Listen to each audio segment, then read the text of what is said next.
ఏసంటే ఎవరో తెలుసా, ప్రేమంటే ఎవరో తెలుసా, దేవుడంటే ఎవరో తెలుసా, త్యాగమంటే ఎవరో తెలుసా.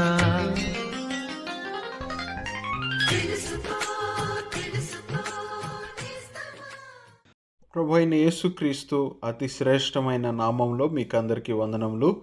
పరిశుద్ధ గ్రంథమైన బైబిల్ నందు యోహాను సువార్త 14వ అధ్యాయము 2వ వచనంలో మనం ఈ విధముగా చదువుచున్నాము. నా తండ్రి ఇంట అనేక నివాసములు కలవు, లేని ఎడల మీతో చెప్పుదును. మీకు స్థలము సిద్ధపరచ వెళ్ళుచున్నాను. తండ్రి ఇల్లు అనగా పరలోకము, పరిశుద్ధుడైన దేవుని సన్నిధి అనగా పరలోకము, పవిత్ర స్థలము. అక్కడ పాపి కోసము ఎలాంటి నివాసము లేదు. కాబట్టి పాపి యొక్క నివాసము నరకమైతే అతడు పరలోకములో ఎలాగూ ప్రవేశించగలడు? మీకు స్థలము సిద్ధపరచ వెళ్ళుచున్నాను అని ప్రభువైన యేసు అంటున్నాడు. మనుష్య జాతి రక్షణ నిమిత్తమై మార్గము సిద్ధము చేయబడిన స్థలమైన సిలువ అటువంటి స్థలం.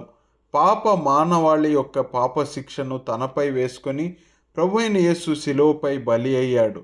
ఆయన చిందించిన రక్తము ద్వారా తన యందు విశ్వాసముంచు ప్రతి పాపిని వారికి ప్రాయశ్చిత్తము కలుగు చేస్తాడు.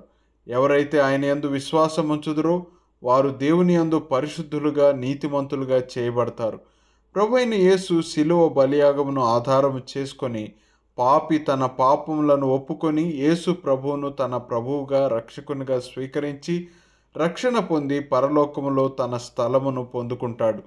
పాపిని అనుమతించని పరలోకము ప్రభువైన యేసు తన బలియాగము ద్వారా విశ్వసించు వారిని ఆ పరలోకము స్వాగతించున్నట్లుగా సిద్ధపరిచాడు. మీరు కూడా పరలోకము పొందుకోవాలనేదే మా ప్రార్థన అయ్యున్నది.